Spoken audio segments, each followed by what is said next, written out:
नमस्कार। आज हम एक बेहद दुखद और गंभीर घटना पर बात करने जा रहे हैं। एयर इंडिया की फ्लाइट AI 171 का हादसा। जी। हमारे पास जो शुरुआती जानकारी है, मतलब प्रारंभिक जांच रिपोर्ट और कुछ समाचार कवरेज, हम उसी के आधार पर आज ये चर्चा करेंगे। बिल्कुल। कोशिश यही रहेगी कि समझें कि असल में हुआ क्या था, कितने लोग प्रभावित हुए, शुरुआती कारण क्या लगते हैं और फिर क्या कदम उठाए गए हैं। ये एक ऐसी घटना है जिसने बहुत सारे सवाल खड़े कर दिए हैं। और शायद सबसे चौंकाने वाली बात से शुरू करते हैं। जी। ये विमान एयर इंडिया का बोइंग 787-8 ड्रीम लाइनर था। अहमदाबाद से लंदन जा रहा था। हाँ। और उड़ान भरने के सिर्फ 30 सेकंड के अंदर ये दुर्घटनाग्रस्त हो गया। महज 30 सेकंड। ये वाकई बहुत ही कम समय है ना? तो चलिए थोड़ा और विस्तार से देखते हैं कि हुआ क्या था। जी। तो ये घटना है 12 जून 2025 की। जी। जैसा आपने बताया, अहमदाबाद से विमान ने उड़ान भरी लंदन गैटविक के लिए। और लगभग तुरंत ही, टेक ऑफ के फौरन बाद इसने तेजी से ऊंचाई खोनी शुरू कर दी। और ये अपने रास्ते से भटक गया और अहमदाबाद में ही मेघाणी नगर इलाका है, वहां बीजे मेडिकल कॉलेज के हॉस्टल की एक इमारत से टकरा गया। और ये सब सिर्फ 30 सेकंड में, उड़ान का वो सबसे अहम शुरुआती फेज होता है। बिल्कुल। और यही बात इसे बहुत ज्यादा चिंताजनक बनाती है। टेक ऑफ के तुरंत बाद ऐसी दुर्घटनाएं सच में बहुत कम होती हैं। अक्सर ये किसी बहुत ही गंभीर और अचानक आई हुई समस्या का संकेत देती हैं। वो ऐसा वक्त होता है जब विमान के सारे सिस्टम्स पर सबसे ज्यादा दबाव होता है। और इस हादसे का जो मानवीय पक्ष है वो तो दिल दहला देता है। विमान में कुल 242 लोग थे। जी। इसमें करीब 231 यात्री थे और 12 क्रू मेंबर। और त्रासदी ये है कि इन 242 लोगों में से 241 की जान चली गई। 241, ये आंकड़ा ही अपने आप में इतना बड़ा है। लेकिन एक बात जो शायद सबसे ज्यादा ध्यान खींचती है वो ये कि इस पूरी तबाही में सिर्फ एक व्यक्ति जीवित बचा। जी। विश्वकुमार रमेश, भारतीय मूल के ब्रिटिश नागरिक, और वो भी गंभीर रूप से घायल। जी। एक अकेले सर्वाइवर का होना ये घटना की भयावहता को, उसकी तीव्रता को और भी ज्यादा बढ़ा देता है। ये सोचना भी मुश्किल है कि उस व्यक्ति ने क्या महसूस किया होगा और बचाव दलों के लिए भी कितनी मुश्किल परिस्थितियां रही होंगी। हाँ बिल्कुल। और ये हादसा सिर्फ हवा में ही नहीं हुआ, इसका असर जमीन पर भी पड़ा। सही कहा। विमान जिस हॉस्टल की इमारत से टकराया वहां भी 19 लोगों की मौत हो गई। जी। और कई लोग घायल हुए। ये तो एक दोहरी आपदा थी, हवा में भी और जमीन पर भी। हाँ। इसका असर बहुत बड़े पैमाने पर हुआ। न सिर्फ विमान में सवार लोग और उनके परिवार, बल्कि वो पूरा समुदाय जहां ये हादसा हुआ। और बचाव कार्य तो यकीनन बहुत ही जटिल रहे होंगे, क्योंकि उन्हें एक साथ 2 जगहों पे काम करना था, विमान का मलबा भी और वो क्षतिग्रस्त इमारत भी। अब आते हैं सवाल पर जो शायद सबके मन में है और जिसके चारों ओर ये पूरी जांच घूम रही है कि आखिर ऐसा हुआ क्यों। जी। भारतीय विमान दुर्घटना जांच ब्यूरो यानी AAIB, उसने अपनी प्रारंभिक जांच के कुछ नतीजे बताए हैं। हाँ, और जो शुरुआती रिपोर्ट है उसका जो मुख्य निष्कर्ष है वो काफी तकनीकी है लेकिन बहुत अहम है। रिपोर्ट ये कहती है कि टेक ऑफ के फौरन बाद विमान के दोनों इंजनों ने एक साथ थ्रस्ट देना बंद कर दिया, जोर लगाना बंद कर दिया। दोनों इंजनों ने एक साथ? जी हाँ, एक साथ। आसान शब्दों में कहें तो इंजनों की पावर चली गई। पावर चली गई? पर क्यों? ऐसा क्यों हुआ कि दोनों इंजन एक साथ बंद हो गए?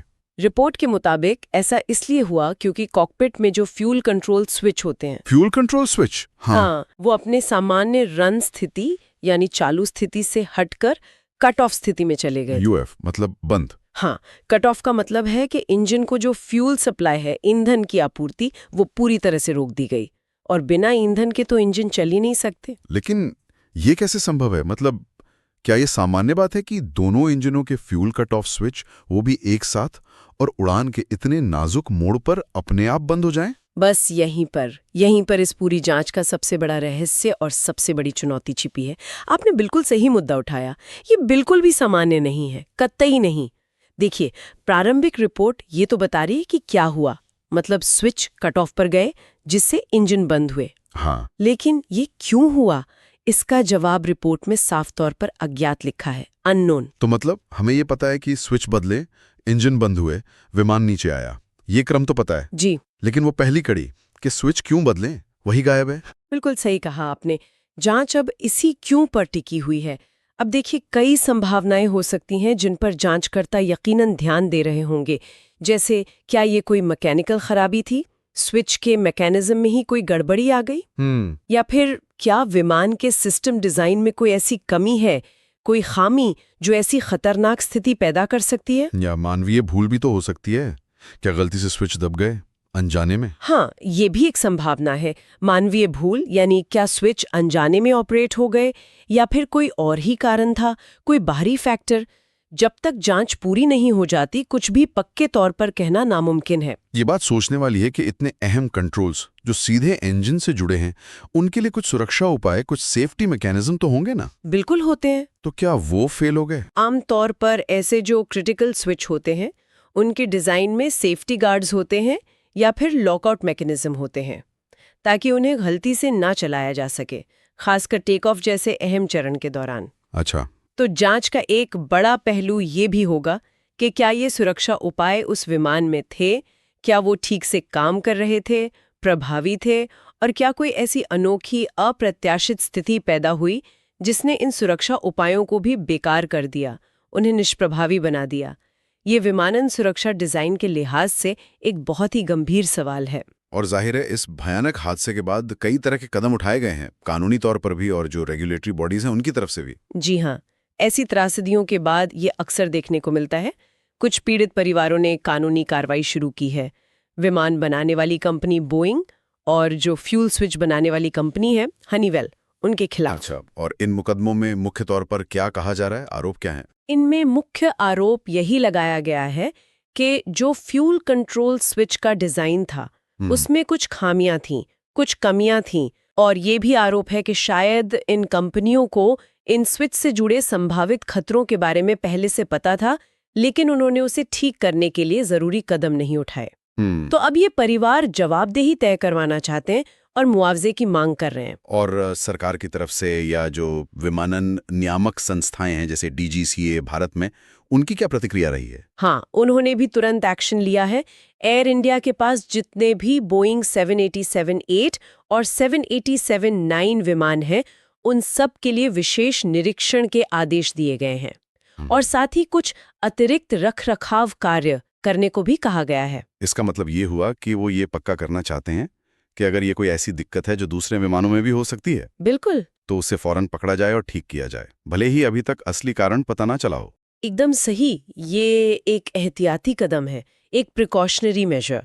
जब तक दुर्घटना का निश्चित कारण पता नहीं चल जाता, नियामक ये सुनिश्चित करना चाहते हैं कि कहीं ऐसी ही कोई संभावित समस्या किसी और विमान में हादसे की वजह ना बन जाए। इसके अलावा सरकार और एयरलाइन ने मिलकर पीड़ितों और उनके परिवारों की मदद के लिए इमरजेंसी रिस्पांस टीमें भी लगाईं, जो ऐसी मुश्किल घड़ी में बहुत जरूरी मानवीय सहायता होती है। ये जो कानूनी कार्रवाइयां होती हैं, इनका क्या महत्व होता है? क्या ये सिर्फ मुआवजे के लिए होती हैं? देखिए, मुआवजा तो निश्चित रूप से इसका एक पहलू है, लेकिन इन मुकदमों का मकसद अक्सर उससे कहीं ज्यादा बड़ा होता है। ये जवाबदेही तय करने का एक तरीका है। ये निर्माता कंपनियों पर एक तरह का दबाव डालती हैं कि वे अपने उत्पादों की सुरक्षा को कितनी गंभीरता से लेते हैं। और अगर जांच में वाकई डिजाइन में कोई खामी पाई जाती है, तो इस तरह के मुकदमे भविष्य में डिजाइन को बेहतर बनाने और सुरक्षा मानकों को और कड़ा करने में भी मदद कर सकते हैं। ये सीधे सीधे विमान के डिजाइन, उसके पुर्जों की क्वालिटी और बनाने वाली कंपनी की जिम्मेदारी पर सवाल उठाते हैं। और जो नियामक संस्थाओं की प्रतिक्रिया है, जैसे निरीक्षण और रखरखाव के आदेश देना, ये विमानन सुरक्षा के पूरे सिस्टम के बारे में क्या बताता है? ये विमानन उद्योग का जो सेफ्टी फर्स्ट अप्रोच है, सुरक्षा को सर्वोपरि रखने की जो सोच है, उसे दर्शाता है। भले ही दुर्घटना का अंतिम कारण अभी पता ना हो, लेकिन जो शुरुआती निष्कर्ष मिले हैं, जैसे फ्यूल स्विच वाला मुद्दा, उसके आधार पर तुरंत कार्रवाई करना ये दिखाता है कि जोखिम को कितना गंभीरता से लिया जाता है। हाँ। ये दिखाता है कि पूरा सिस्टम संभावित खतरों को लेकर कितना सजग है और यात्रियों की सुरक्षा के लिए निवारक उपाय करने को प्राथमिकता देता है। अगर हम इसे थोड़ा और बड़े नजरिए से देखें, तो ये दिखाता है कि विमानन सुरक्षा एक लगातार चलने वाली प्रक्रिया है। इसमें हर घटना से, चाहे वो कितनी भी दुखद क्यों न हो, सीखा जाता है और सुधार किए जाते हैं, भले ही ये सीखने की प्रक्रिया कभी कभी लंबी और जटिल हो। तो अगर हम अब तक की चर्चा को समेटें, air India flight AI-171 Ahmedabad से लंदन जा रही थी।